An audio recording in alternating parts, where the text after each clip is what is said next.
Great. Well, I hope everybody has so far enjoyed their barn box shipment. We have this month our Targi Tango Sport in the Apolado color, and I'm actually wearing the home office pullover knit in this yarn. So we've had a chance to do quite a bit of knitting with this yarn in addition to the barn box projects. And we are in love with it. So Targi is a wool from what we call a modern breed. And I think we talked last time about a little bit about, not last time, in the first barn box shipment, I think we talked about modern breeds versus heritage breeds, but a brief overview for those who weren't there.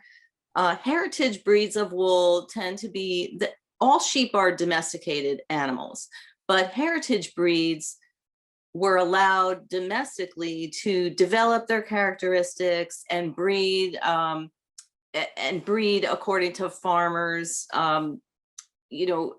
needs, more or less naturally. And so heritage breeds tend to maintain the characteristics of their breed. Then as wool production expanded more globally, and America's such a big country and so many people to feed and clothe and export around the world to, scientists and farmers got together and began to manipulate breeding to produce desirable characteristics in sheep. Not like, not so much like test tube breeding, but just to control what they could produce from various breed characteristics, to have sheep that they could raise in large numbers on range lands in the West without a whole lot of management, and sheep that would produce multiple products successfully. So with heritage breeds, you have sheep that more or less produce either really nice wool or really good meat or large quantity of meat or milk, but usually not all of those at once, or even two of those products at once. So with modern breeds like Cormo and Corriedale and Targi and Polypay, those are all modern breeds. What scientists and farmers or ranchers did was to breed heritage breeds together that would produce sheep that were large for meat and produce good wool as well, or would produce plenty of milk and nice wool as well. And that way ranchers could kind of economize on the number of types of sheep that they raise, but also successfully run a ranch without a lot of loss. And in a way, it's got its own, it doesn't just make economic sense, but there is also when you think about it in hindsight, there's a good case to make for that kind of breeding in a climate sense, that you're getting more out of one product on less land and less food than breeding all different kinds of sheep for different reasons. So Targi is a modern breed. It's a product of crossing Corriedale and Rambouillet or Merino type sheep. And it produces a medium length white wool. So modern breeds tend to produce only white wool, whereas heritage breeds, and that's not a hard and fast rule. There are some modern breeds that produce colors, but heritage breeds are the ones that produce a really wide range of color fleece. And so that's, Shetland and Lincoln and Merino all produce, and Romney as well, produce a wide range of both blue grays and warm browns amongst themselves. Whereas modern breeds tend to they're bred to produce mainly white wool that can be easily sold into the textile business for dyeing and making clothing. And Targhee is one of those. And but it retains a lot of that nice bouncy feeling that Rambouillet has, and but a little more strength in the wool coming from the Corriedale lines. So it's a popular wool. It's getting more popular. It is, ranchers are raising a lot of it out in our Western American regions. There are large ranches that produce Rambouillet wool and wool like Targhee and Columbia as well. Some of those breeds are very easy to manage on large rangelands. And so Targhee being mainly available in white, we blended it in this yarn, except for the cream color, which is 100% Targhee. We blended the shades. We wanted something with a few different shades. So we blended the shades with another, a fine wool blend of dark fiber. It's all the same. The shades are all the same color family, just different amounts of dark wool in each shade. So the darkest shade has 45% dark wool with the white Targhee, and the lightest shade, which is the Nuevo, is a 10 to 12% blend. The middle shade is 25. So we've got 4 different shades, and they all look really, you could make a gradient with these. You could use them as a gradient. It's funny, the 2 middle shades on screen don't look as different from each other as they do in person, but they are. And we just like having different shades, of course, for different, so we can have one of everything. But also you can do color work or striping beautifully with these, as well as mixing them with dyed yarn if you like. Or if you like to do dyeing, you could over dye any of these shades with color and still have a gradient if you wanted to in a color. So this yarn is a two-ply blend.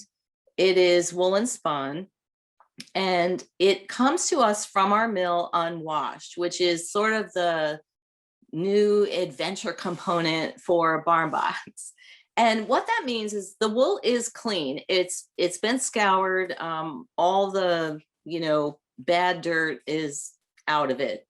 And it's been spritzed with a little bit of spinning oil before spinning to keep it running smoothly through the machines and to prevent friction that causes sparking and fires in the machine. So spinning wool or spinning oil is applied, for that reason. That is still present in the yarn that you get in your skein.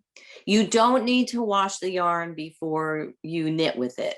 You can if you want to, but there are reasons to leave it unwashed. Unwashed. The smooth surface of the yarn will assist your knitting.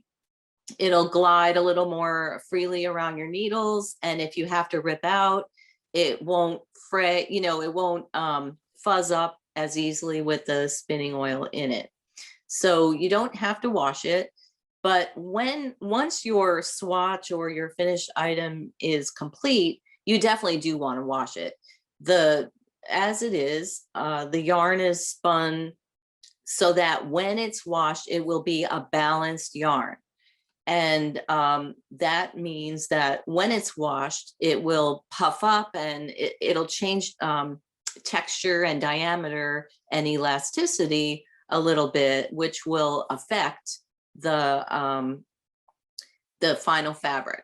It will also, with the spinning oil removed, the yarn will literally, I'm going to use the word explode just as an adjective. It won't explode, but it will blow up, and those the fiber ends that have been smoothed down by the spinning oil will splay out and kind of full together with the ends from throughout the yarn, so that the spaces between the stitches will be filled with this network of crisscrossing fibers. And that's desirable in your finished piece. That will give the fabric stability. It will help the stitches straighten out and line up straight. And it will give the fabric some density without making it heavy. So when you knit with the unwashed yarn, you might feel like your stitches don't look even and there's a lot of space and the fabric feels a little loose. But when you wash it, all of that space will fill in with fiber bloom and just be lovely and consistent and nice. And if you haven't seen the video that we made about washing the fabric, you should go look at it. It's on YouTube. It was included in our newsletter, and it's just really amazing to see the demonstrated difference between the unwashed and the washed fabric. Just to put your mind at rest if you're not sure when you're knitting with it. This is a really versatile yarn. The sport weight in particular, I haven't actually knit as much with the worsted weight, but the worsted weight is very cushy. We have used this base to have our Festivus wool dyed on for the last couple of Festivus seasons. And so we're pretty confident that both weights are just excellent, workhorse, reliable, wonderful, soft yarns. But I'm still anxious to get to a chance to work with the worsted weight a little more for items for fall and winter coming up. I forgot what I was going to say next. Sorry.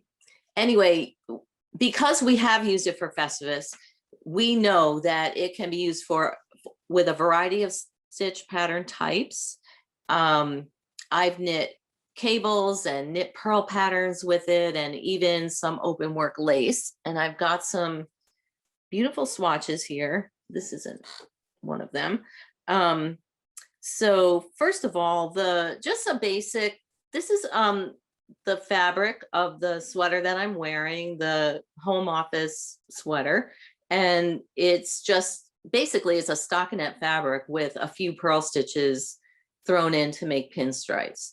So it's really basic, but you can see how consistent and smooth and straight my swatch is. And I didn't pin this or do anything to it except lay it down to dry it. So it really does come out of the water pretty much looking like this, and I laid it down to dry. As your swatches dry, they will pull in a little bit. So you do need to wait until your swatch is fully dry before measuring your gauge with it. Now here's just a little variation. This is a knit purl, kind of a rib pattern with and some ribbing on the bottom. And you can see how it's nice and stretchy despite that kind of fulling that you get. And then this is some yummy, yummy cable fabric. Look at those cables. They're just standing proud of the background. And the difference in the texture between the stockinette ribs and the purl background is very distinct. So there's a nice shadowing effect with these cables, which is what you want. And still it has a real flannelly, fuzzy feeling. It still has nice drape. It's not stiff. It's nice and elastic. So in both directions. So all of those are desirable qualities for garments, and even for a hat or a scarf. You don't want it to feel like cardboard. And then I also have a lace swatch that I knit in the sport weight, which I just love. I'll put it against my sweater so you can see the outlines of the motif a little bit better, but it has a wonderful kind of rustic organic quality in lace, which I like. I love, you know, fine lace and silky lace, but for kind of for my everyday, if I was, you know, if I make a little shawlette to wear as a neck scarf, I like this kind of thing best. Um, anyway, so those are some different kinds of stitch patterns. The lace pattern in this swatch, someone popped up a question, is something that I'm working with to make a shawl. So I'm going to be using this stitch pattern in my next shawl project, which I'm starting very soon. I don't know that this pattern has a name. Thank you, Giga. It is really pretty. I'm really stuck on it. And I was planning to knit this shawl in another yarn, secret yarn number 4. But I think I will knit it in both yarns. I think I'll end up knitting it in this yarn as well, just to kind of demonstrate how versatile a pattern can be and how you can change the look of a design by knitting it in a different yarn. And I have a couple of questions. Can I? Okay, yeah. Let's have questions. I think it was, I can't remember who asked. Karen? Joan asked about washing the Targi sport yarn in hot soapy water. Should Oh, she? yeah. Yeah. So hot water will not harm your wool. Let's just get that out of the way. When wool is brought into the mill filthy dirty from the field, it is scoured with near boiling point water and not harmed. So hot water will not harm your wool. What harms wool, what makes wool felt? Well, first of all, wool fiber doesn't shrink. Even when a garment shrinks, it's not the fiber that shrinks. The fiber just curls up more and locks with other fibers in the felting process, and it pulls in. But if you were to pull a fiber out of a felted piece, it would not be shrunken in and of itself. So you can wash your wools in hot water, especially the natural wools that are undyed. What doesn't stand up to hot water is dye.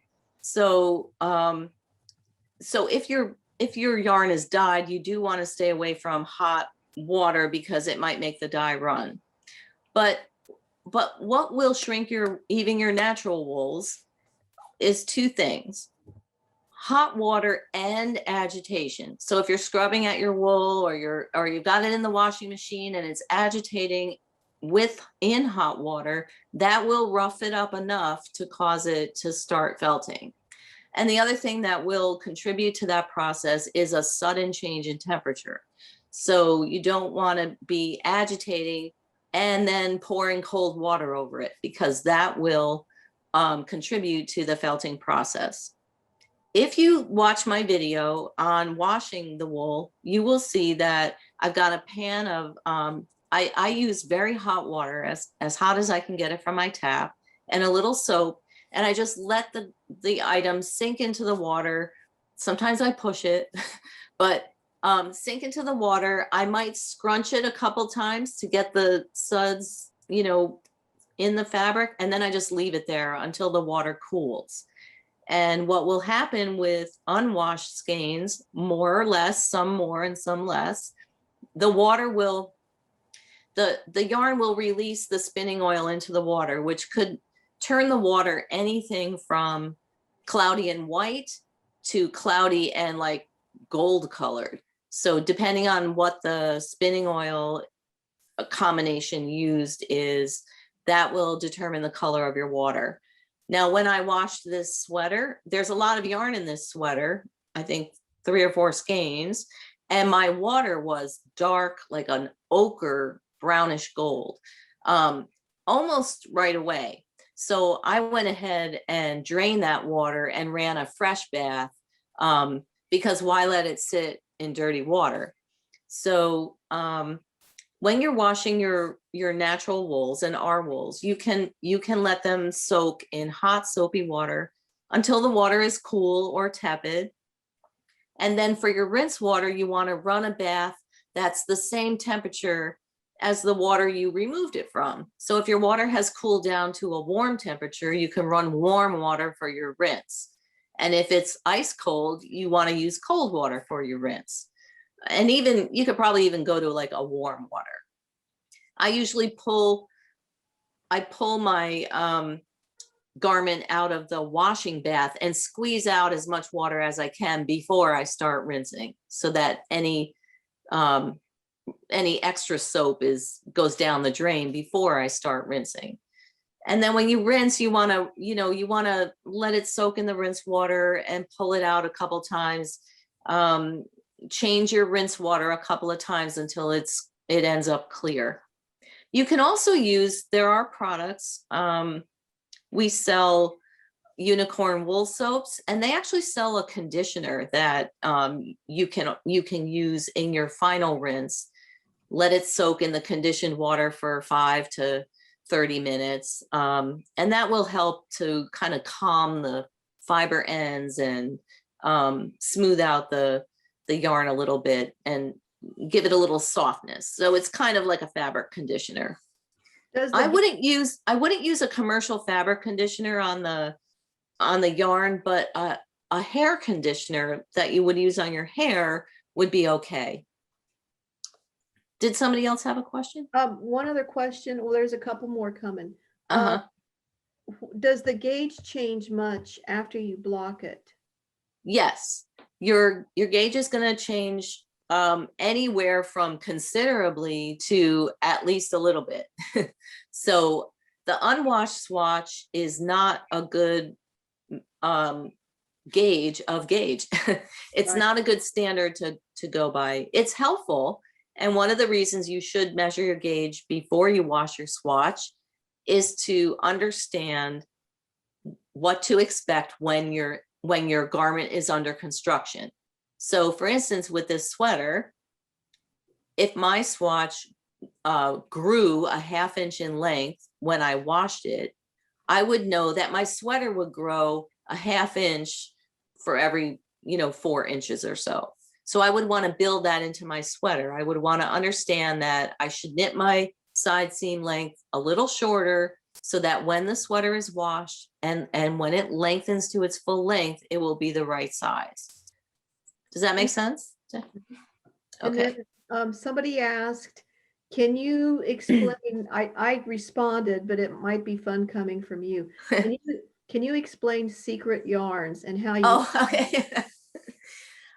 Secret yarns are yarns that we're working on bringing into production. So they are yarns that we have either on order for future barn box, or we are working to the point where we can order them. So they are fiber blends that I've had kind of in my mind that I'd like to do. And we're working with our mill to produce them. Sometimes most of the time we get samples ahead of time that we can work with a little bit, ahead of a rollout of a new yarn. So you might see us unboxing secret yarn on Instagram once in a while, when we're pulling yarn out of the box and teasing everybody about what's coming and not naming it or saying what fiber it is. And we just do that to yank your chain. Yeah, get you all lathered up for it. Yeah, exactly. And then Carla says, being a Montana girl, I'm interested to know where in Montana the targhee is raised. You mean in this targhee? I think so. I actually don't know that off the top of my head. I might have to check with Barb about that, but we'll try to post that in the Ravelry group for you. Okay. Yeah, Montana's a big place. But I want to say that obviously it's someplace out in the middle of nowhere because it's a big ranch. And I feel like I've heard before I know with our stone soup yarns, we also work with a Montana rancher, but it's not the same one. They're raising different sheep, but good question. I will try to find out. It's not you're right on target to ask stuff like that. What do you think of no rinse wool soap? There's nothing wrong with it. I don't know why you wouldn't rinse your woolens. If you've soaked them in soap, it's likely to leave some residual soap on the wool. And soap is a dulling agent. It's alkaline, and it tends to be kind of dulling. So, and also if you're soaking your garment to clean it, the water is going to contain dirt that's lifted off the garment. So when you pull your garment out, you're just going to be pulling dirt from the water with it. So personally, I don't understand I don't mean this in a snarky way at all. I don't understand the point of a no rinse wool wash. If you're washing it, then rinsing it is really just one more step, and it's not a big deal. And it will remove all the residue that was in the wash water from your garment, leaving the fiber more sparkly and fresh. And I welcome any scientific feedback on why I'm wrong. So if anybody has any. Any other questions? Do you want me to talk about the design that I did? So first of all, I do want to explain about the bag. Some people got a bag, and when we devised the Barn Box subscription, we understood that people would likely be dropping in and out. And so as a loyalty perk to people who stay in, we decided to create a tote that people will receive with their 4th shipment. So, if you've been in Barn Box for 3 and you're heading into your 4th, you can expect to receive a tote. And going forward, we'll probably devise another goodie for another round in the future. So that's the explanation of the tote. I need a barn for my yarn, and in mine I have our design. So this is the Chirp Hat. It's a little beanie. This one, it's a little big for me, but I can put it on.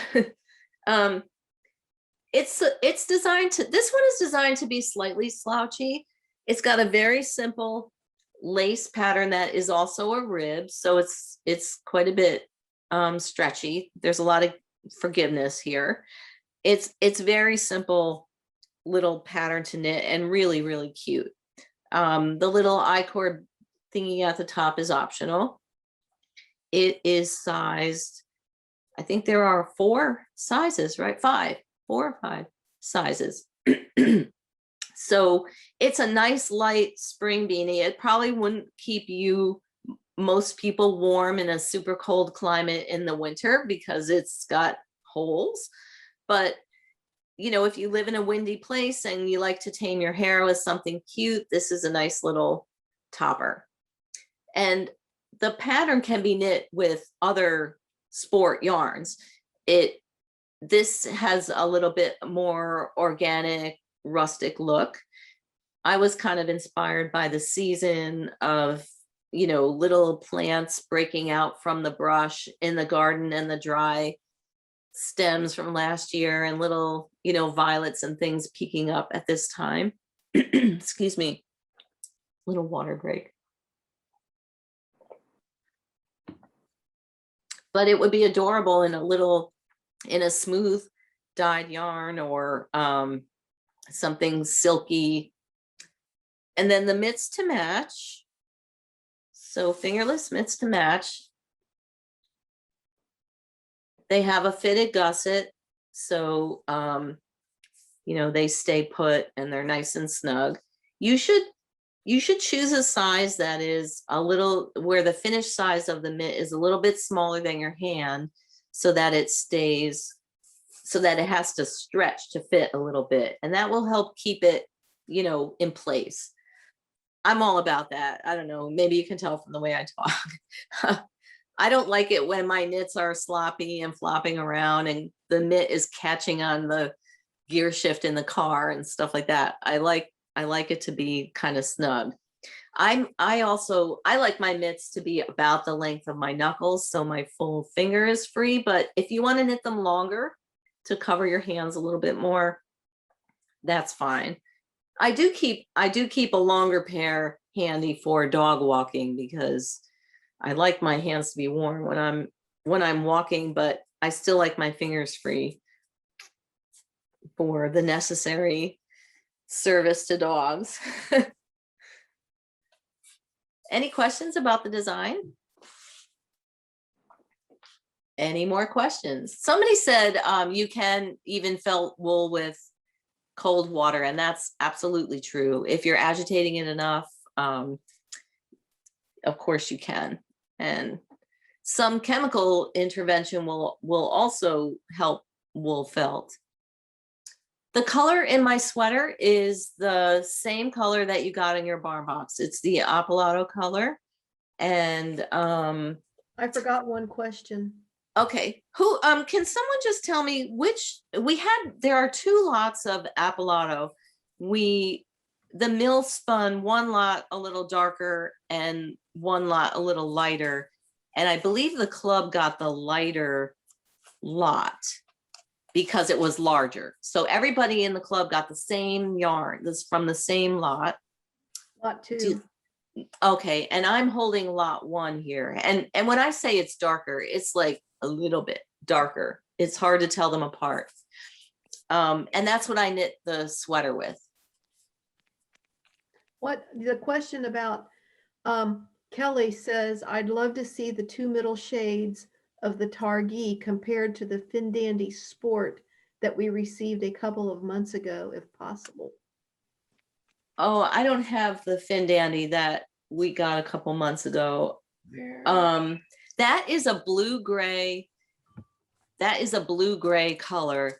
These are, and it's a heathered kind of fuzzy color. These are a warm, more of a brown gray, and the tweediness in them is more pronounced. So there's a lot more, as you knit with it, you'll see little chunks of white and little chunks of brown in the yarn, because it's just not as well mixed.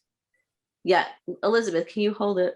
This is the Fin Dandy 2-ply. Do you want me Yeah, to? you can see that it's a little bluer. And oh God, I've got a mess in my knitting nest. And this is the Fin Dandy 3-ply. So but she wanted to see the Targhee next to the Fin Dandy. Here, okay, here is my Targhee being wound as we speak. And next to the Fin Dandy 2-ply, the 2-ply. The 2. This is the I'll get it together, I promise. And this is the Fin Dandy 2-ply.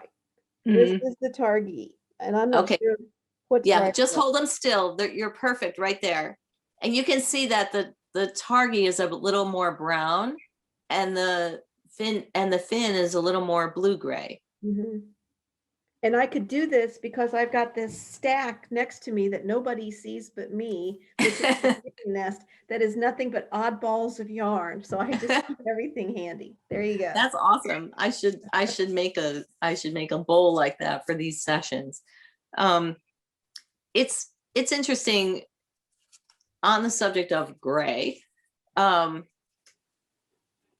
we, in general, in the fiber world, when people talk about gray sheep, that is pretty much any sheep that's not white and not like really dark black or brown. So, but gray can really span the range from a toasty, warm caramel to a blue gray. So Romney sheep and Shetland sheep and Jacob sheep produce, and fin sheep produce an actual blue gray, a more steely gray. And most other sheep gray, the gray is some shade of brown or, and that can vary a lot. If you ever get a chance to visit our shop or to visit our booth at a show, you'll be astounded by the array of color on the wall. It's just amazing how our yarns span a wide enough selection of breeds that we get such a selection of different grays and browns, even within the brown gray family. PJ asked, can you show and name the colors for Targhee? Can you hold them up and name the colors? Yes. So I'm gonna pull the worsted weight because I think it's a little more visible in the worsted weight. So let's see. Here they all are. And the white is the finish. The pale gray is the Nuevo. The medium dark gray is the Argentine. And the dark gray is the Apolado. Wow, the worsted weight is really cushy. Yeah, that's nice looking. And then somebody asks, can you use the pattern coupon for a different pattern that uses this weight yarn? I saw several scarves I like a lot that I would like to use this yarn for. The pattern coupon is for the selected patterns. Is that right, Elizabeth? Yes, it's for the selected patterns. Yeah. Yes. So you don't need to use your pattern coupon for this set.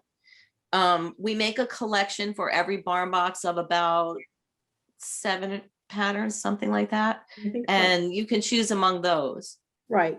Yeah, it's the coupon is good for specific patterns. And then yes, you can use the yarn in a number of my other designs. And what we've done on the yarn page is to put a list on each yarn page of, it's not a complete list, but it's a list of patterns that you can look to for other ideas to use the Targhee yarn. And Karen asked, if we ordered more for a sweater, will we get the same dye lot if requested? Do you mean the same dye lot as your barn box that you currently have? I think that's the question. Yes, Right. that's the question. Okay. There is a box in your checkout page where you can put a note, and it's always helpful to put a note there. I put a note in. Yeah.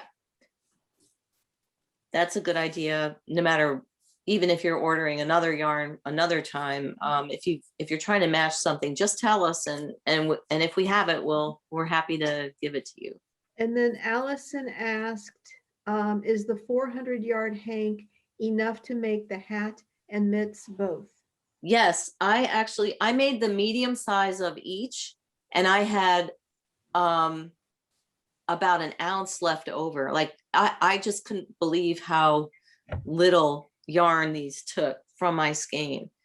I was pretty pleased about that. So I believe you can make any size of the pattern with one skein. And I've got a sock on the needles as well that I think will be really nice. It's a nice, when you knit it down on size 2 needles, it makes a really nice dense boot sock. Was there another question? Can you name the blue-gray sheep wool again? Oh, that was Fin Dandy, wasn't it? That was our Fin Dandy. That was yes. Fin Dandy. Yes. That would be. Ugh. And it's okay with me if we unmute people so they can ask their own question, if that's easier. If you want to if you have a question and you want to put your hand up,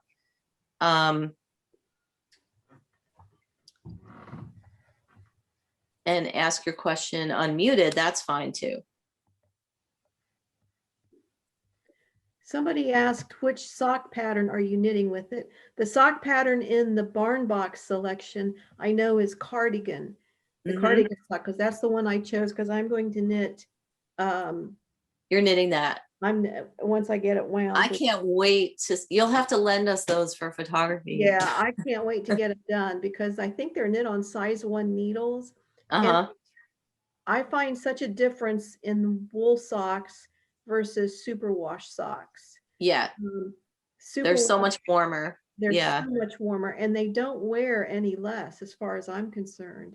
Yeah, my problem with superwash yarn has always been that it doesn't wear very well. It's Right. actually, and it's actually quite weak because of making it superwash. So, Yeah, I've worn out superwash socks where the yarn has actually worn out, but there's a little tiny thread of nylon. nylon, yeah. So you got this like hose hole in your sock. So yeah, Yeah, I like wool socks. yeah. And then I'm designing a new sock. It's just a really simple to match this sweater. It's a home office sock. So just because I know David will love them, and I started knitting them, and I thought, oh, I'll write up the pattern. And so we're doing that. But there's also the Lighthouse Gansey sock is patterned for sport weight yarn, and I believe there might be 1 or 2 others. Chicklet sock is also for a heavier weight yarn. You can use a sport yarn for patterns that call for the mid weight of socks that rock. You know how that's like a heavier. You could use this for that. I'm really happy knitting it on size 2 needles for my socks. I tend to knit on the tight side of normal. So Gail asks, do the different colors behave differently because of the added colored fiber? that's a great question. I wouldn't say they behave differently, but the darker shade has a little more in the finished fabric, feels a little stiffer. It's not scratchier or rougher, but it has a little more stiffness to it, where the white is very, very soft feeling. And the lighter shade is feels a little more flannelly on the surface, I guess. But I'm being like super picky. Lots of people might not be able to feel what I feel. And then somebody wants you to sorry, my home security system's going off. Someone wants you to design a chirp chirp scarf. And then Okay. somebody else is asking, will Knit Spot participate in the virtual Maryland Sheep and Wool Festival again? Absolutely. Yes, absolutely. Do you know what the specials might be? We have we plan to roll out secret yarn number 4 right for that event, and we'll have a couple designs for that, and then we're going to have a kit. We ordered some, and by the way, while I have you all here, we were able to order some more of last barn box yarn. I know we ran out of it. We ran out of our extras really quickly, and maybe everybody didn't get some of that extra purple. So we ordered 40 or 50 more skeins, and it should be here in the next week or so. So I guess the dyer was getting questions if she could provide it, and she didn't want to, since it is a custom color and exclusive to us for a while, she didn't want to be part of that, doing that. So she's spinning some more for us, and it should be here really soon, and we'll let everybody know when that happens. So we're making a kit for the gray poppies cowl that we'll offer during the Maryland Sheep and Wool as well. And as for other special things, we haven't nailed all of that down yet. We're actually having a meeting tomorrow to go over all of that. So if there's any suggestions, let me know. Lucy is asking, I am wondering how to get the pattern for the sweater that you are wearing. Just go to either look on Ravelry or in our online store, and look for the her home office. Or if you want to knit it for a man, his home office. They're two separate patterns. And the pattern includes the cardigan, the pullover in a V-neck or crew neck option.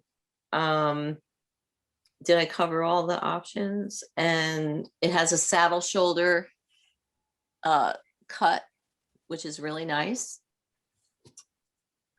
And then oh, go ahead. And it's sized, I just wanted to say about the sizes. The women's pattern has 12 sizes from teen girls to plus size 6 or 7, 7X. And the men's has 10 sizes. And then Catherine is asking which sheep breeds that you mentioned produce the more blue-gray fiber. You mentioned Shetland and 3 others, question mark? Shetland, these are just some, not all, but Shetland, Romney, Icelandic is another one. Let me think. The Jacob Finn is another one.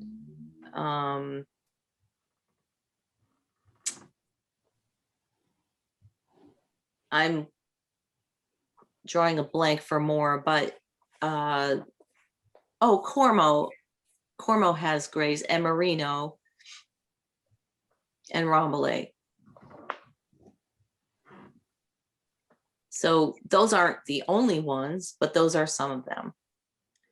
Now, you were working on another pattern. I can't remember the name of it, and I can't remember what yarn it was in, but it was Robin's Nest, I think. Oh yeah, Is that's in the Fin Dandy 3-ply. Okay. And So then, that's another new pattern that we'll probably have ready for the Maryland Sheep and Wool Show. So I just finished my sample. I can go get it. It doesn't really pertain to this month's barn box, but if you want to see it, this month I did. Yeah, let me go get it. And I want to show you the swatch I made with the Targi Tango, because it is interesting. I'll be right back. If only I could get one of my dogs to take my place.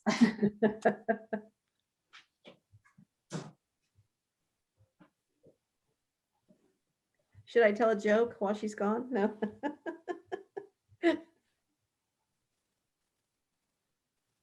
Elizabeth, have you found that the 100% wool yarn is sturdy? Because I was going to make my Targi Tango into socks for a husband who wears hard on his socks. I don't wear hard on my socks and I have no problems. But one thing that I have read, I don't walk around in my socks. I generally have shoes or slippers on. But I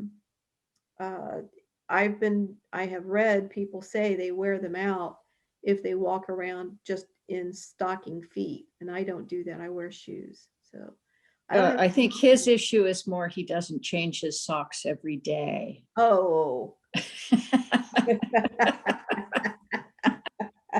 He wants go no further. I'll go no further, and now I'm going to mute. Thanks. He doesn't want to get cold feet.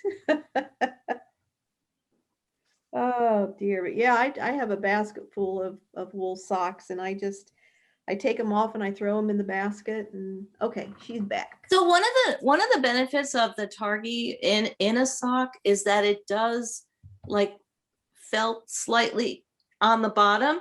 So you know, I know people like superwash for socks and they like their nylon and everything, but the natural wools do have a benefit that way. It does mean that you have to treat them with a little more respect when you wash them, but that little felting that occurs in the wear spots of your shoes or your slippers or your floors will protect the wool, will actually harden it a little bit and make it a little tougher.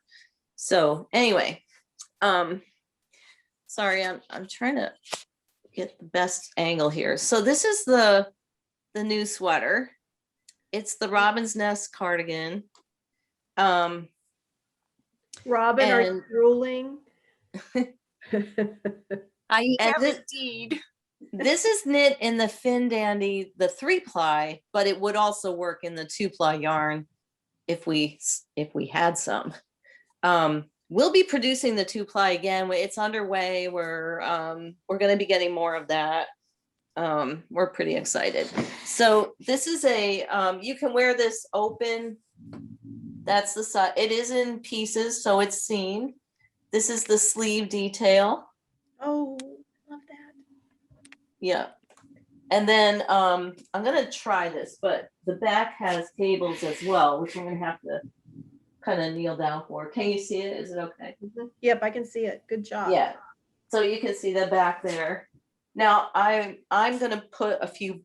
I did put buttonholes in my little band, and I'm gonna put a few buttons in the front because I can't stand sweaters that flop around. But so that's the new cardigan. We'll most likely have that ready for Maryland Sheep and Wool.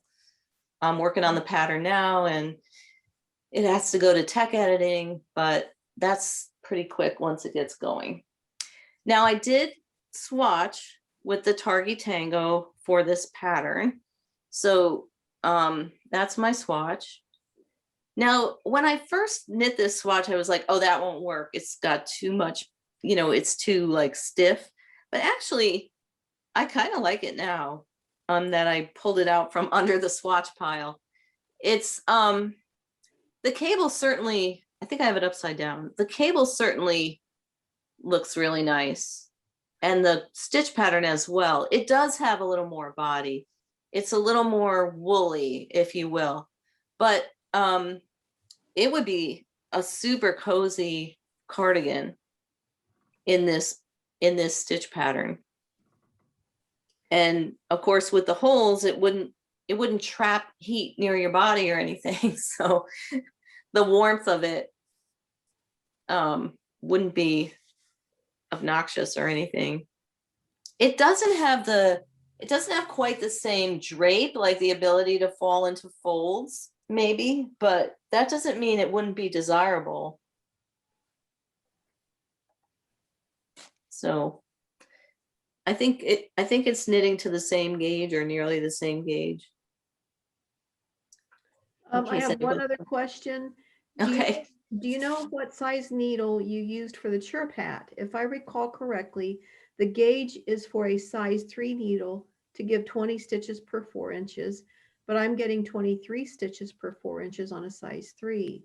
I think I'd have to go to a size 6 or 7 to get gauge.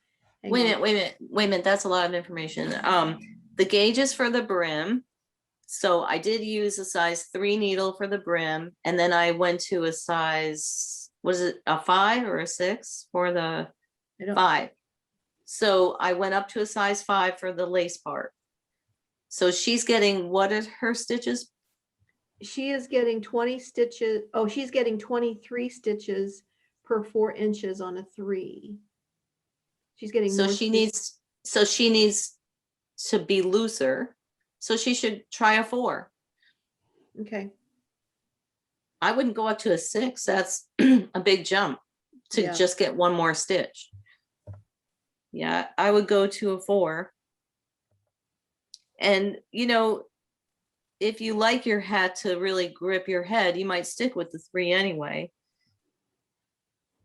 And then Karen says, what is the new pattern called that you are wearing?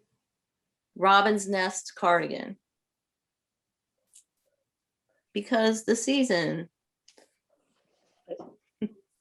and because Robin thinks it's her sweater. But yeah, I just think all the crisscrossing makes it look like a robin's nest. So any more questions? Kathy? Let me see. Yeah. Oh, if we can go back to January, Uh-huh. I'm going to do a shawl with 2 skeins of that beautiful yarn. Uh-huh. And should I be doing false striping to alternate the 2 skeins, or I Yeah. did not find that that was a problem with that yarn. And it really just depends on your tolerance. If ever I think that there might be a problem with something like that, I usually try to change skeins in a spot where the stitch pattern changes, and that way, you know, Yeah. it hides it a little bit. So especially if it's a triangle shawl and I have the opportunity to knit the hem with one skein and the body with a different skein, Mhm. and that usually evens out the look of it. We do have this in the Target yarn. We had this the postage stamp shawl knit up in the finish color. So this is a shawl I designed for the Red Scarf fundraiser this year, and it's got alternating squares of garter and stockinette that are striped or outlined with this little twist stitch cable up the middle. It's a wedge construction, so you start at the wide end and work up to the point, so it gets smaller as it goes. It's so soft. It's really squishy, baby soft. Nice. So again, another example of just this Targi is so versatile, and which is something I didn't really know about it till we got it and just started knitting like crazy with it. It just didn't really, it wasn't the driving force behind this yarn, but I'm incredibly pleased with the versatility of it. It's a really nice go-to yarn that can work for a lot of projects. So even if you just want to stash some and without having a project in mind, it's not super specific. I bet that would look good with, I think the name of the pattern is Sky Ladder. Yeah, it'd Oh. be really pretty for that. Mhm. I love Sky Ladder. Yeah. What was the original driving force for the Targi? I didn't get the whole question. What was the original driving force That for is, the that Targi? is the whole question, I think. Oh, okay. So Could you- we have a line called Confection that's Corriedale wool in 5 shades, I think, and it just never caught on. It's a beautiful yarn. It knits up really beautifully in so many things. It's a 3-ply Corriedale yarn, but it just wasn't moving very well for us. And when after 2 seasons of using the Targi for Red Scarf and seeing all the different things that we could make with it, I thought, let's see how we can maybe do some shades with that and maybe try this as our kind of next line. And I'm super pleased with it. And I think, you know, like I said, the versatility makes me want to knit all kinds of things with it, and barb too. And I think our excitement about that and getting a wider variety of fabric types knit up in it is gonna be exciting for our customers as well. So that was the main thing, but then, you know, you just start dreaming on it when you get it. Anybody else have any questions? Well, you And know, oh yes. if the Targi does really well and it comes in 4 shades now, do you ever see adding more shades? Probably, you know, probably not anything darker than what we have, because that would be putting we'd be having to go over 50% with the dark wool, and then overshadowing the Targi wool by doing that. But we maybe might add either another middle shade or start marling them, you know, doing two ply 2 color mixes, which would be also really kind of cool. And I think the mill that we're working with, I think, would be really excited to do that with us. So. Yes, we did use Targhee in the Witch Elm Hat and Mitts, which some people in Barn Box might have been around for that when we did the Wool School Club. And that Targhee also came from out west, from Montana. We spun it at a different mill. That Targhee fiber was combed and then worsted spun in a 3-ply construction. So almost everything about the construction of that yarn was different. Started out the same fiber, but everything else about it is really different. And the qualities, that, for instance, it doesn't bloom very much. So when I knit the Witch Elm hat, I had to use size 3 needles, I think, to get those nice crisp cables. Whereas with this yarn, I can get really nice cables on size 7 or 8 needles, because the bloom of the 2-ply really pumps up the yarn and gives them nice round volume without the weight. It's also really expensive to produce yarn that is that refined. So all of those steps, from the combing to the 3-ply to the worsted prep, created a yarn that is a lot more expensive. And so we're really trying to keep some lines going that are more middle range. They're never going to be inexpensive to make, but we're trying to keep some of our lines in the more affordable range, because I think that Targhee, it was over $40, I think. So that's just a little pricey for knitting a sweater or something. Any other questions? You can ask me anything. And of course, we have our Ravelry group.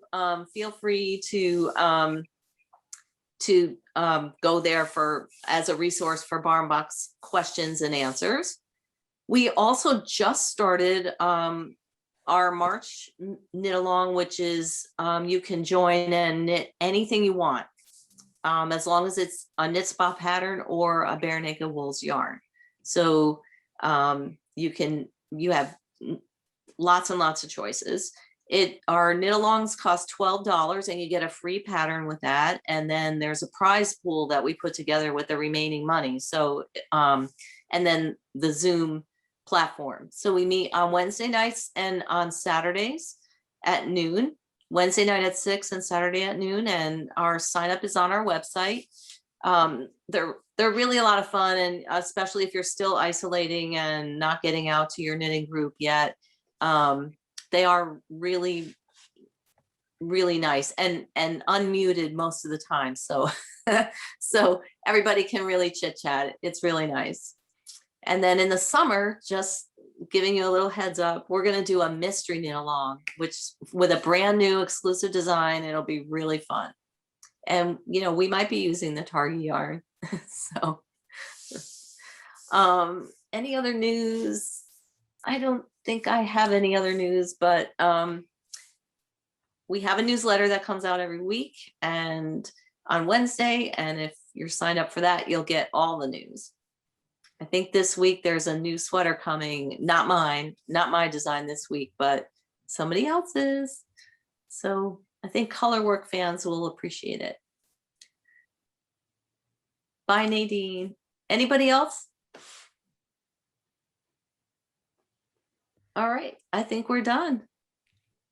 Thanks. This is great. Oh, I love doing this with you guys. I wish we had more time to do more, but maybe in the future. Thanks, Anne. This has been All so right. wonderful. It's great to see you again. I know, And same I'm going to Carla. make it a point to get on these now. So Yeah, they're lots of fun. thank All right, you. and join our mystery knit along. You might like that. I think that I will. All right, everybody, take care. See you, Bye, everybody. Ann. Bye. Thanks. Bye. Bye, Elizabeth. Bye-bye. Bye, Audrey. Bye, Robin.